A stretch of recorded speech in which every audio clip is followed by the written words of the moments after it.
All right, let's talk about the board tonight. What is your favorite spread bet? Unfortunately, no Valkyries, which is, I know, your bread and butter, my guy. It would have been the Valkyries if they played, but we got to look elsewhere because they're not on the slate tonight. So let's go with another underdog, the Dallas Wings, plus 12.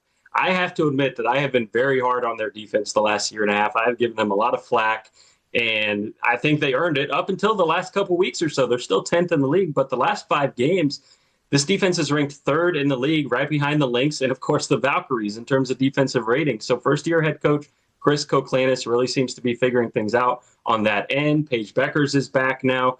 Enrique Agumbawale is out for this game. I think offensively, that's a big loss. Defensively, not as much. I still think this defense is going to continue rolling. And for someone like Enrique, whose impact is all on one side of the ball, for the line to move 5 points when she was announced out, it moved 5 points the other way. I think that's too far, which is why I want to buy in on Dallas here.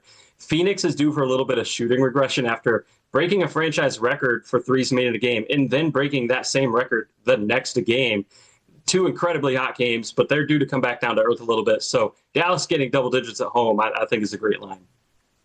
Okay, so you're going to take Dallas in this one. Paige Beckers, as you mentioned, coming back. When we look at the prop market, is she someone that you would like to put a little sprinkle on tonight?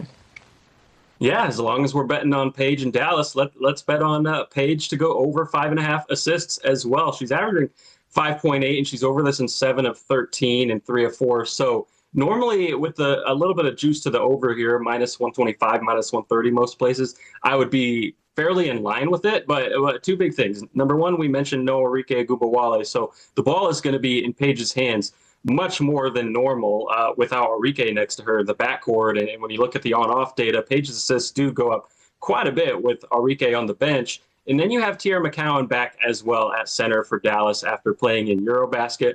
Big assist target for Paige in a lot of the actions that they run. So with this version of the Wings that we're going to see on the floor tonight in terms of who's playing and who's not playing, I think this line is too low for Paige. I love the over 5.5 assists. Okay, that sounds good to me. Before we get out of here, what is a total that you're eyeing, either tonight or for the weekend slate? Tonight, we are going with Seattle versus Atlanta over 158.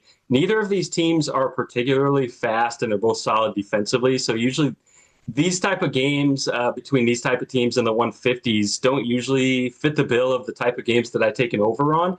But this line in the 150s is just too low. When you look at how these two teams play, Atlanta's defense takes away threes, but Seattle, not a big three-point shooting team. They prefer to get into the paint a little bit. And Seattle defense gives up a lot of putbacks on the offensive glass, and that's one of the strengths of the Dream with Bree Jones and Brittany Griner inside. So neither of these teams is necessarily built to kind of take away what the other one excels at on offense. And they played in May, and it showed.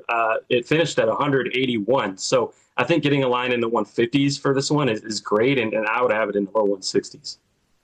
Okay, thanks so much to our guy, Calvin Wetzel. Let's keep cashing those tickets in the W, especially when the Valkyries come back up. Don't forget, everybody, that you could join the Sportsline Discord and get even more picks and real-time insights from our experts. It's fun. It's educational. Make sure you tap in with us on the Sportsline Discord.